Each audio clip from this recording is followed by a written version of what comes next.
মানুষের জীবনটা আসলে ক্ষণস্থায়ী। তারপরেও যখন আমরা ক্ষণিকের দুঃখে পড়ি তখন আমাদের মনে হয় যে আমি যেন চিরজীবনী দুঃখী। আসলে দুঃখ এবং সুখ কিন্তু একসাথে আসে। বর্তমানে ফেসবুকের দুনিয়াতে আমরা হাজার হাজার ভালো কথা শুনি, তার সাথে সাথেও হাজার হাজার অদরকারি বা যেগুলো আমাদের জীবনে কোনো কাজের নাই ফানি ভিডিও দেখি। এই জন্য আমাদের জীবনে কোনোটাই আসলে কাজে আসে না। আমরা জাস্ট খালি মোবাইলের স্ক্রিনটা স্ক্রল করতে থাকি, আমরা একটার পর একটা দেখি, বাট কোনো কিছুই আমাদের জীবনে প্রতিফলন হয় না বা জাস্টিফাই হয় না। কোরআনে বর্ণিত আছে যে কোনো মানুষকে তার ধারণ ক্ষমতার উপরে সুখ এবং দুঃখ দেয় না। তাহলে আমরা কেন অতিরিক্ত দুঃখী হই?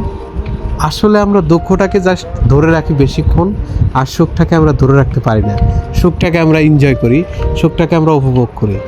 এই জন্য দুঃখটা আমাদের জীবনে বেশি বোধগম্য বেশি হয় বিধায় আমাদের জীবনটাকে উপভোগ করা উচিত। দুঃখ মানব জীবনে থাকবেই, পারিপার্শ্বিক অবস্থা খারাপ, পরিবেশ, অর্থনৈতিক সংকট, এগুলো আমাদের জীবনে থাকবেই। তারপরেও আমাদের জীবনটাকে সুন্দর করে সাজাতে হবে। আপনি চাইলেও আপনার জীবনে প্ল্যানিং মাফিক বা পরিকল্পনা মোতাবেক চলাইতে পারবেন না। আপনি যে কোনো কিছু পরিকল্পনা করবেন, দেখবেন যে এক সময় না এক সময় সেই পরিকল্পনা আসলে ঠিকমতো চলে না বা চলছে না। এটাই হচ্ছে জীবন। যদি কোনো কিছু পরিকল্পনা মতো চলতো তাহলে মানুষ আসলে দুঃখ এবং সুখটাকে ওইভাবে ফিল করতে পারতো না বা অনুভব করতে পারতো না।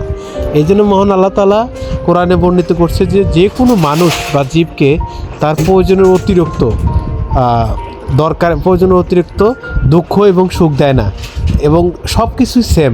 যেমন আয় করার ক্ষমতা, ব্যয় করার ক্ষমতা, এগুলো সব কিছুই মহান আল্লাহ তাআলার কাছে লিপিবদ্ধ।